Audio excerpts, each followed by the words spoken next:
আসসালামু আলাইকুম। C programming এর বাংলা ভিডিও টিউটোরিয়ালে আপনাদের সবাইকে স্বাগত। আজকে আমাদের ভিডিওর আলোচনার বিষয় হচ্ছে ডেটা টাইপ। সি প্রোগ্রামিং ল্যাঙ্গুয়েজে আমরা আজকে ডেটা টাইপ নিয়ে আলোচনা করব। চলুন তাহলে পরবর্তী স্লাইডে দেখা যাক। ডেটা টাইপ চার ধরনের হয়ে থাকে। বেসিক ডেটা টাইপ, ইন্টিজার, যার বাংলা শব্দের অর্থ হচ্ছে পূর্ণ সংখ্যা, যেখানে আমরা 1 2 3 4 মানে যেগুলো গণনা করার যোগ্য সেগুলোই হচ্ছে ডেটা টাইপ। যেমন যদি বলি যে আপনার বাসায় কতগুলো চেয়ার আছে, তাহলে চেয়ারের যে সংখ্যাটা এটা আমরা গুনতে পারতেছি, তার মানে গণনা যোগ্য, তাহলে সেগুলোকে আমরা বলতে পারি পূর্ণ সংখ্যা। যেটাকে কিওয়ার্ড হিসাবে লেখা হয় ছোট হাতের INT ব্র্যাকেটে, যেটা লেখা আছে সেটা এখানে ব্র্যাকেটের ভিতরে দেখতে পাচ্ছি আমরা। এই সি প্রোগ্রামিং ল্যাঙ্গুয়েজে কিওয়ার্ড আছে টোটাল 32টি, তার ভিতরে এখানে আমরা দেখতে পাচ্ছি 4টি। কিওয়ার্ড গুলো হচ্ছে এই ব্র্যাকেটের ভিতরের শব্দগুলো। প্রথমটা তাহলে আমরা বুঝতে পারলাম ইন্টিজার, যেটা কিনা পূর্ণ সংখ্যাকে রিপ্রেজেন্ট করে।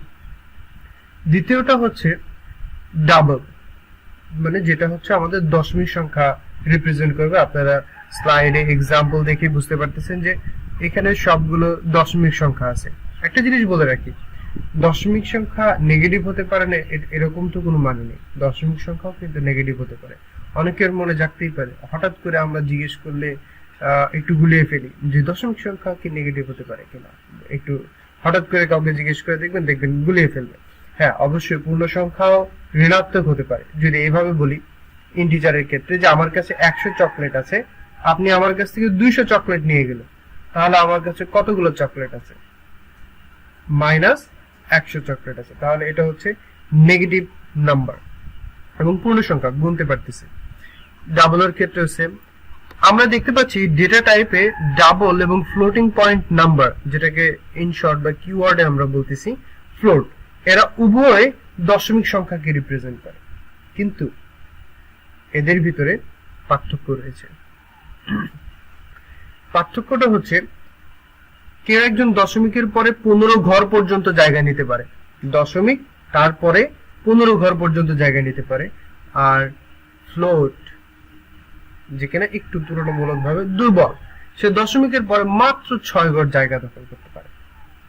এবং last but not the least, character, যেটা ইন শর্ট আমরা লিখবো CHAR, কিন্তু মুখে উচ্চারণ করব যখন আমরা যখন লিখবো CHAR সেটা কোনো সমস্যা নেই, কিন্তু আমরা যখন মুখে উচ্চারণ করব অবশ্যই সেটাকে উচ্চারণ করব ক্যারেক্টার। বলে রাখি টোটাল ক্যারেক্টার আছে 256টা। অ্যালফাবেট, ডিজিট, সিম্বল, এই সব কিছু মিলে টোটাল ক্যারেক্টার আছে আমাদের 256টা। এবং প্রত্যেকটা ক্যারেক্টারে এক একটা নাম্বার আছে, ভ্যালু আছে।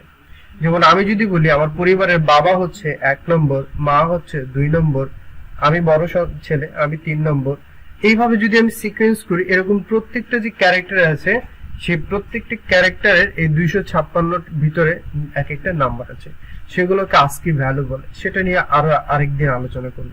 পরবর্তী স্লাইডে চলে যাই।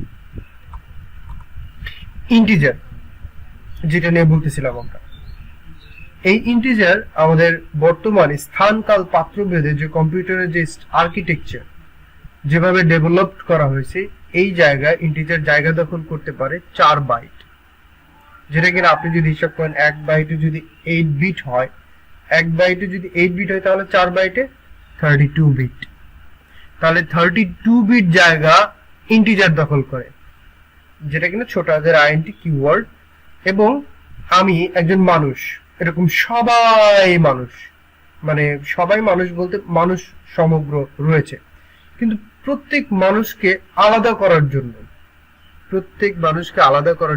যেমন আপনি আমাকে আলাদা করার জন্য আমার একটা আলাদা একটা নাম রয়েছে, সেখানে নাম শুনে আপনি আমাকে আলাদা করতে পারবেন, বা আমার অবয়ব রয়েছে, ঠিক প্রত্যেকটা ডেটা টাইপেরই আলাদা অবয়ব এবং প্রকাশ করার জন্য আলাদা নাম রয়েছে, সেগুলোকে আমরা বলতেছি স্পেসিফায়ার, যেটা এই ইন্টিজারের ক্ষেত্রে হচ্ছে %d। তাহলে যখন %d দেখবো আমরা, তখন বলতে পারবো আমরা পূর্ণ সংখ্যাকে রিপ্রেজেন্ট করার চেষ্টা করতেছি। যখন আপনি আমার নামটা ব্যবহার করবেন আবিদ, তখন আপনি আমাকে রিপ্রেজেন্ট করার চেষ্টা করতেছেন। যখন আমার ছোট ভাইয়ের নাম নেবেন সাজিদ, আপনি তাকে রিপ্রেজেন্ট করার চেষ্টা করতেছেন। তাহলে ঠিক এখানে আমরা পার্সেন্টেজ ডি বললে আমরা রিপ্রেজেন্ট করতে চাচ্ছি পূর্ণ সংখ্যাকে। কোড ব্লক সফটওয়্যারের মাধ্যমে আমরা যদি ডিক্লেয়ার করতে চাই, কিভাবে ডিক্লেয়ার করব?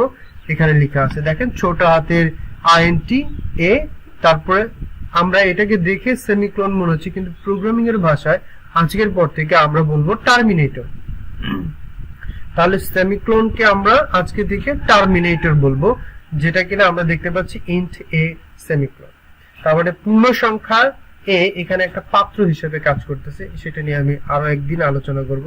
সেটা হচ্ছে একটা ভেরিয়েবল, আমরা নামটা জেনে রাখি ভেরিয়েবল কি, এবং এটা নিয়ে আমরা আরেকদিন আলোচনা করবো। তাহলে ইন্ট এ একটা পাত্র, ইন্ট বি দুইটা পাত্র। আপনি চাইলে আলাদা আলাদা ভাবে পাত্রগুলোকে ডিক্লেয়ার করতে পারবেন। আবার আপনি যদি চান, যেহেতু দুটোই পূর্ণ সংখ্যা, এ পূর্ণ সংখ্যার পাত্র, বিও পূর্ণ সংখ্যার পাত্র, তাহলে আপনি চাইলে একই লাইন বা ইন লাইনেও ভেরিয়েবল গুলোকে ডিক্লেয়ার করতে পারবেন কমা অপারেটরের মাধ্যমে। আমরা পরবর্তীতে অপারেটর নিয়েও আলোচনা করব। অবশ্যই অনেক কিছু রেখে যাচ্ছি পরবর্তী ভিডিওর জন্য। পরবর্তী ডেটা টাইপে চলে আসি ডাবল। আমি আগে বলেছি ডাবল দশমিক সংখ্যাকে রিপ্রেজেন্ট করে, সেখানে পূর্ণ সংখ্যা থাকতে পারে, পূর্ণ সংখ্যা থাকতে পারে, আবার দশমিক সংখ্যা থাকতে পারে। তার মানে ডাবলের দুইটা ক্যাপাসিটি আছে। ওকে ফাইন, দশমিক সংখ্যা থাকলেও সেটাকে সে পয়েন্ট আকারে নিয়ে নেয়, সেটা আমরা একটু ডিটেইলস পরে আলোচনা করব। যাই হোক, এখানে ডাবল যে জায়গা দখল করে সাইজ, সেটা হচ্ছে 8 বাইট। তাহলে 8 বাইট, 1 বাইট সমান 8 বিট, ক্যালকুলেশন করে দেখবেন 64 বিট সে জায়গা দখল করে। এবং মজার বিষয় কিন্তু আমি আগেই বলে দিয়েছিলাম ডাবলের ক্ষেত্রে, দ্য পাওয়ার, ডাবলের পাওয়ার হচ্ছে সে দশমিকের পরে 15 ঘর পর্যন্ত জায়গা দখল করতে পারে, 15 ঘর। আর স্পেসিফায়ার মানে কি আগে বলেছি রিপ্রেজেন্ট করা, এবং এখানে আমরা ডাবল কে রিপ্রেজেন্ট করতেছি পার্সেন্টেজ। এটা আপনারা অনেকেই ভুল ভাবতে পারেন, আই ভাবতে পারেন বা 1 ভাবতে পারেন। এটা আসলে হচ্ছে percentage LF, LF that means long float. ঠিক সিমিলারলি আমরা যেভাবে পূর্ণ সংখ্যাকে ডিক্লারেশন করেছিলাম, আপনারা এখানে দেখতে পাচ্ছেন ডিক্লারেশনের ক্ষেত্রে সেম প্রসেস আমরা এইভাবে ডিক্লেয়ার করতে পারি। যদি পরবর্তীতে যাই আমি ফ্লোট, তাহলে ফ্লোট আমরা কিভাবে ডিক্লেয়ার করব? ঠিক নিচে দেখতে পাচ্ছেন, এবং ফ্লোটের জায়গা দেখো 32 বিট। কারণ আমি বলেছিলাম আপনাদের যে দশমিকের পরে 6 ঘর পর্যন্ত জায়গা দখল করতে পারে, একটু কম পাওয়ারফুল, যার কারণে সে দশমিকের পরে 6 ঘর পর্যন্ত জায়গা দখল করে। এবং ডিক্লারেশন প্রসেস দেখতে পাচ্ছেন। At last character, character 1 byte জায়গা দখল করে। তার মানে ক্যারেক্টারের যদি আপনি কোনো পাত্র দখল করেন বা ভ্যারিয়েবল যেটাকে বলতেছি আমরা, আপনি যখন ডিক্লেয়ার করবেন তখন সেখানে কেবলমাত্র 1 বাইটে একটা ক্যারেক্টার রাখতে পারবেন। একটু লিমিটেশন আছে, ক্যারেক্টারে 1 বাইটে কেবলমাত্র একটা ভ্যারিয়েবল, একটা ক্যারেক্টারই রাখতে পারবেন ক্যারেক্টারের পাত্রে। স্পেসিফায়ার হচ্ছে পার্সেন্টেজ সি। ওকে, এই ছিল data type, basic data type যে 4 ধরনের, সেই 4টা নিয়ে আলোচনা। কিন্তু আমি আপনাদেরকে আরো একটু অ্যাডভান্স ডেটা টাইপ দেখাইতে চাই না, অ্যাডভান্স যেটা দেখাইতে চাই সেটা হচ্ছে কোড ব্লক সফটওয়্যারের মাধ্যমে আমরা যদি এদেরকে ডিক্লেয়ার করি, তাহলে কিভাবে ডিক্লেয়ার করতাম। যদি পূর্ণ সংখ্যার ক্ষেত্রে বলি ইন্ট এ, আমি আপনাদেরকে বলেছি ইন্ট বি এভাবে করতে পারতাম, অথবা ইন্ট এ কমা বি। আমরা এই সফটওয়্যারটা হয়তো অনেকেই চিনবেন না, যারা চিনেন তারা অনেক ভালো আগে আছেন, কিন্তু এই সফটওয়্যারটা নিয়েও কিন্তু আমি আলোচনা করব, কিন্তু কোথায়, পরবর্তী ভিডিওতে। কিন্তু এখানে জাস্ট এক্সাম্পল স্বরূপ আপনাদেরকে দেখাচ্ছি। ওকে ফাইন, তাহলে এখানে আমরা ভেরিয়েবল গুলোকে ডিক্লেয়ার করতেছি। আমি আরেকটা জিনিস আপনাদেরকে একটু শিখিয়ে দিই, ভ্যালু অ্যাসাইন করা। অ্যাসাইন করা, অ্যাসাইন করা মানে হচ্ছে যেমন জগ, জগ কিন্তু একটা পাত্র, সেখানে যদি পানি রাখি তাহলে সেই পানিটা হচ্ছে ওই জগের এলিমেন্ট, মানে ওই জগের ভ্যালু, যে এই জগটাতে পানি রাখতেছি। আমি কিন্তু জগে চাইলে পানি রাখি শরবত রাখতে পারতাম, আমি চাইলে পাথরও রাখতে পারতাম, ছোট ছোট কুচো কুচো পাথর রাখতে পারতাম। তাহলে সেই পাথর বা সেই শরবত বা সেই পানি সেই জগের পাত্রের হচ্ছে এলিমেন্ট। ঠিক আছে, ওকে। তাহলে এই যে এ বি সি আপনারা দেখতে পাচ্ছেন, সরি এ বি সি না, এ বি এবং এ কমা বি, আমি বললাম এইভাবে ডিক্লেয়ার করতে হবে। এগুলো যে আপনারা দেখতে পাচ্ছেন এগুলো হচ্ছে পাত্র, ওই জগটা। আর এর ভিতরে যদি আমি দিই 10, এই যে 10 দিয়ে দিলাম, তাহলে এই 10টা হচ্ছে ওই জগের পানি বা ভ্যালুটা। তাহলে বি এর ভিতরে যদি আমি দিয়ে দেই 20, তাহলে এই 20 হচ্ছে ওই জগের বা ওই পাত্রের আপনার এলিমেন্ট বা ভ্যালু। হ্যাঁ, বলে রাখি, যেহেতু আপনি এ একটা ভেরিয়েবল, এখানে কিন্তু একটাই ভ্যালু দিতে পারেন। অনেকে বলতে পারেন স্যার কমা অপারেটর দিয়ে 20 দিয়ে দেই, এই ক্ষেত্রে হবে না, ঠিক আছে। তার মানে একটা পাত্রে একটা ভ্যালুই আপনি রাখতে পারবেন। আর ইনলাইনে যদি ভ্যালু অ্যাসাইন করতাম, তাহলে এখানে ভ্যালু অ্যাসাইন করার কোনো দরকার ছিল না যদি ইনলাইনে করতাম। যখন ইনলাইনে ভেরিয়েবল ডিক্লেয়ার করবো তখন এইগুলো আমাদের দরকার পড়বে। ইনলাইন বলতে কি যেন বুঝাচ্ছি, একটু আগে বলেছি আপনাদের, int a equal to 10, b equals to 20। এই হচ্ছে আমাদের ভেরিয়েবল অ্যাসাইন, ভেরিয়েবলের ভিতরে ভ্যালু অ্যাসাইন করার প্রসেস। আপনাদের জন্য ছোট্ট একটা হোমওয়ার্ক আছে, সেটা হচ্ছে ডাবল এবং ফ্লোটে যদি আমি ভ্যালু অ্যাসাইন করতে চাই, তাহলে আমাদের এই ডেটা টাইপটা কি হবে এবং এখানে ভ্যালুগুলো কিভাবে বসাবো আমরা, সেটা অবশ্যই আপনারা কোড করে হোক বা খাতায় লিখে হোক, কমেন্টে হোক বা যে কোনো ভাবে আমাকে পৌঁছাবেন, আমি খুবই খুশি হব আপনার হোমওয়ার্ক দেখে, ঠিক আছে। একটু চেষ্টা করবেন, তাহলে লার্নিং প্রসেসটা ভালো থাকবে, যে শিক্ষার প্রসেসটা খুব সুন্দর হবে। যে ভিডিও দেখে দেখে যদি আপনি সাথে সাথে প্র্যাকটিস করেন, না এখন ভিডিও দেখলাম একটু পরে প্র্যাকটিস করি, তাহলে সেটা হয়ে ওঠে না। ক্যারেক্টারের ক্ষেত্রে একটু ডিফারেন্ট আছে। আমি আপনাদেরকে বলেছিলাম যে ক্যারেক্টার কেবল, এই যেমন সিএইচ একটা পাত্র দিলাম আমি, ঠিক আছে, এই পাত্রে কেবলমাত্র আমি একটা ক্যারেক্টারই রাখতে পারবো, কেবলমাত্র একটা ক্যারেক্টারই রাখতে পারবো, কারণ ক্যারেক্টার জায়গা দখল করে খুব কম, 1 বাইট, ঠিক আছে। তো এর ভিতরে আমি রাখতে পারবো না।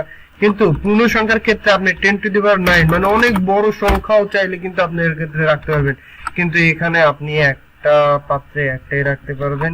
সেটা আরেকটা বিষয় হচ্ছে অবশ্যই সিঙ্গেল কোটেশন দিতে হবে, এগুলোকে বলা হয় সিঙ্গেল কোটেশন। কিবোর্ডে আপনি এটাকে পেয়ে যাবেন হচ্ছে ইন্টারের পাশের যে বাটনটা, হয়তো কিবোর্ডের এক একটা আর্কিটেকচার এক একটু ডিফারেন্ট থাকতে পারে, তবে বেসিক্যালি ইন্টারের পাশে এটাই থাকবে হচ্ছে আপনার সেমিকোলন। এটা হচ্ছে হলো বেসিক ডেটা টাইপ ডিক্লারেশনের প্রসেস। সো যদি ভিডিওটি ভালো লেগে থাকে তাহলে অবশ্যই আপনার বন্ধুদের সাথে শেয়ার করতে ভুলবেন না, এবং আপনার জন্য আরেকটা বন্ধু উপকৃত হতে পারে, সে ভালোভাবে শিখতে পারবে। আশা করি পরবর্তী ভিডিওতে আপনাদের সাথে আবারও দেখা হবে। ততক্ষণ ভালো থাকুন, সুস্থ থাকুন। আল্লাহ হাফেজ, আসসালামু আলাইকুম।